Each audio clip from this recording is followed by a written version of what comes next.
plenty of time to have an extra $1 million.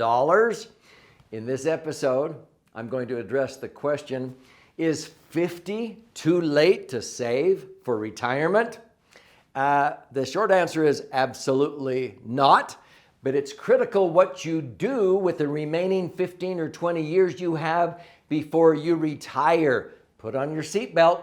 You're going to see some opportunities you never knew existed before.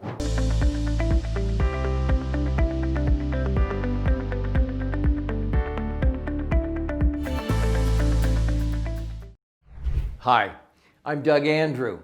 I've been a financial strategist, a retirement planning specialist for more than 46 years. And so I wish I had a nickel for every time a couple, an individual has said, "Oh, I'm 50 years old now. It's too late for me, right?"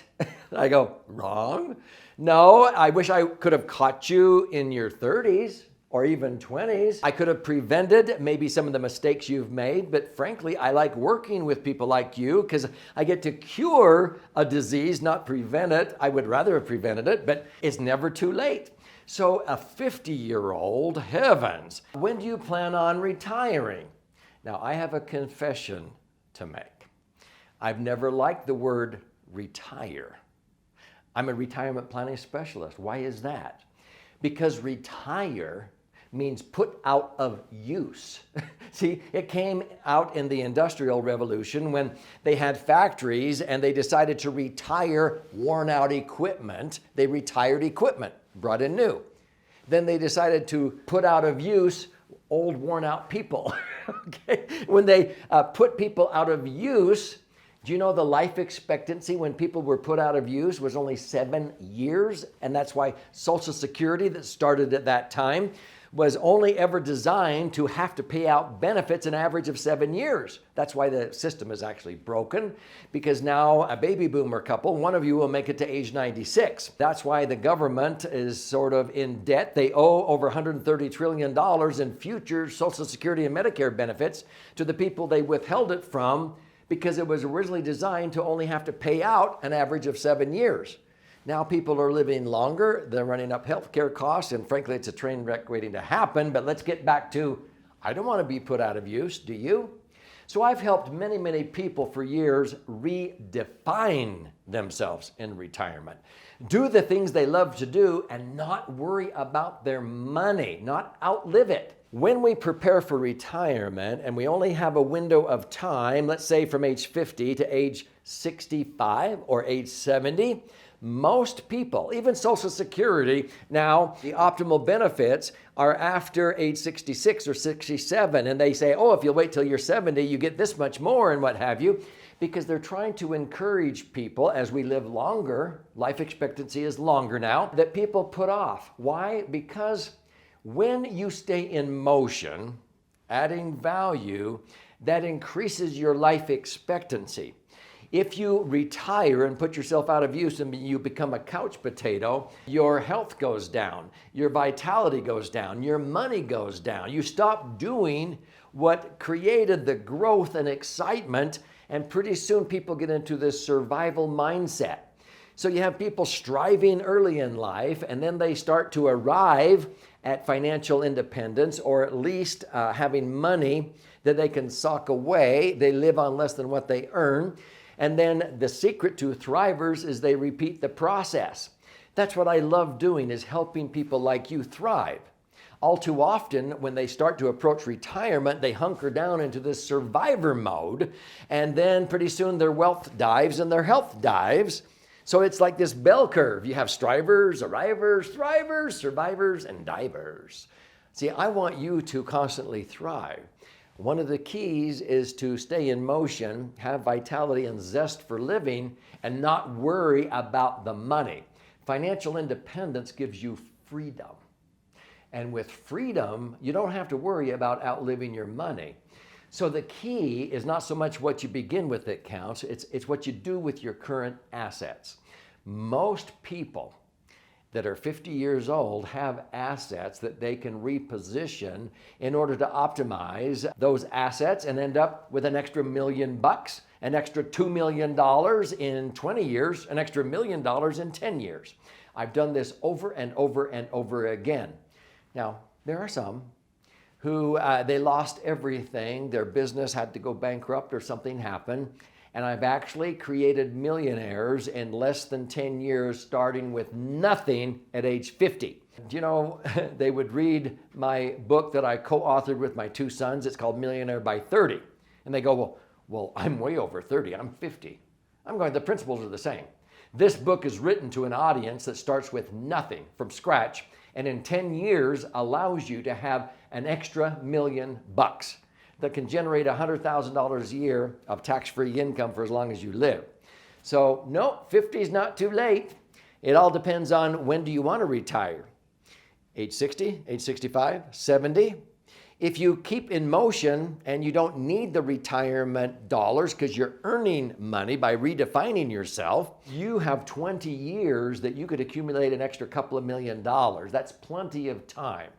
Now, if I would have caught you 20 years earlier than that, you would have 8 million, not 2 million, but we have to work with what we have. So here's a few ideas to help you understand what I'm talking about. So whenever I have a couple or an individual that's age 50 or so, and they say, is it too late for me?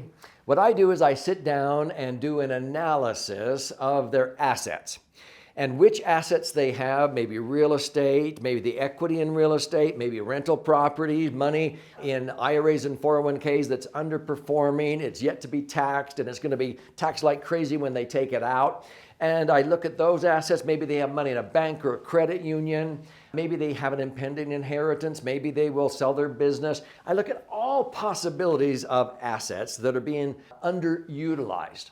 And then I would go through an analysis to reposition assets over the next 5 years to where we increase the liquidity of that money, because many times their money was trapped in the piece of property. The only way they could get it was to sell it or to refinance it or something, or it was trapped in their IRAs and 401ks thinking, well, I can't touch that until I'm 59 and a half. Well, actually there's a few strategies where I've helped people get money out of their IRAs and 401ks without a 10% penalty before age 59 and a half.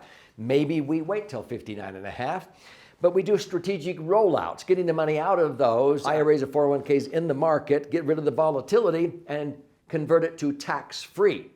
We look at all of their assets. I've taken many people's real estate portfolios and totally transformed them to increase the rental income by double, triple, and quadruple, or maybe just sell them. Quit being a landlord. It looks like you're not enjoying it. You like taking out the trash, fixing toilets, and evicting tenants? Do you want to do that the rest of your life? Well, no, but I don't want to pay the capital gain. What if we did? We can do 1031 exchanges, and we can hire a property manager, and I've done this many times and quadrupled their cash flow. But sometimes people say, no, I don't even want to deal with this in retirement. Well, let's pay the capital gain, offset that tax by doing this, and let's reposition it, and they're flabbergasted when the money that was in their real estate properties now is earning about 10% annual rate of return, meaning every million can generate $100,000 a year of tax-free income, whereas their rental properties were only generating $30,000 a year of income. They go, how can you do this? It's because I'm an asset optimization specialist. I look people's assets and I see potential they don't see. One of my favorite people that won the Nobel Prize twice in his lifetime is Albert Szent-Györgyi. And he said, discovery consists of seeing what everybody has seen, but what nobody else has thought. See, I love that. Because my challenge is to always look at what people have and what they see, but helping them see something they've never thought of before with existing assets. So by doing that, I reposition those kinds of non-performing assets, and I make sure wherever we're going to reposition that money strategically, we increase the liquidity, the safety, and the rate of return, and we make sure it's tax-free from now on, not just tax deferred. So let me give you an example of this and connect the dots. The critical part here is to meet with a professional who understands how to reposition assets and look at those that are non-performing, be it yet to be taxed money in IRAs and 401ks in a volatile market, and get rid of that volatility. Get the taxes over and done with sooner than later and reposition that money into something that's going to be tax-free from now on.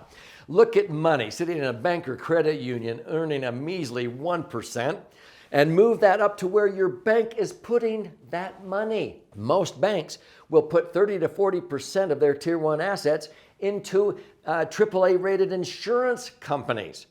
Why not bypass the middleman? Why do you have your money in a bank where the bank takes your money and puts it into an insurance company, increases the safety by 6 notches higher, and earns 5 times the rate of return? Instead of 1%, they earn 5%. You can do that, but you don't have to settle for 5. I've been earning a net of 10.07% tax-free on my indexed universal life insurance policies. You're wanting to increase liquidity, safety, and the rate of return. You do that by analyzing where do you have your money now, which ones do you want to reposition at what time frames so that you don't trigger unnecessary tax or do something stupid or trigger a penalty that you can't make up the difference or the penalty with. The objective is to move it over here so that by the time you're 65 or 70, you go, oh my heavens, I was heading, if I was lucky, to $1 million nest egg. By doing this, this, and this, I have now $2.5 million. Whoa! $2.5 million can generate $250,000 a year of tax-free income. Your million in the market, based on the financial services industry standards, 4% rule, would have only generated $40,000 a year of income, and it would still be subject to tax. We do this all the time. We double, triple, sometimes quadruple or more people's net spendable income by taking them as late as age 50, age 60, repositioning assets to optimize them and minimize the tax and increase what we call that laser test. So let me make sure you understand what LASER stands for. LASER is an acronym that I've used for years that stands for Liquid Assets Safely Earning Returns. And I love it so much that I have a laser test in my most recent book, The Laser Fund, which I affectionately call a max-funded, tax-advantaged, indexed universal life insurance policy. It passes the liquidity, safety, and rate of return test, and it's tax-free with flying colors. And so it's called the Laser Fund. If you want to learn more about this, I want to gift you a copy of this 300-page book for free. I'll tell you how you can claim your free copy. You go to laserfund.com, L-A-S-E-R fund.com, and you can claim your free copy by paying $5.95 shipping and handling. I'll pay for the book, you pay for the shipping. You'll also have the option, if you like to listen and learn or watch and learn, for audio and video formats to also empower yourself on how to optimize your assets, because it's never too late to be able to accumulate an extra $1 million, maybe $2 million for your retirement.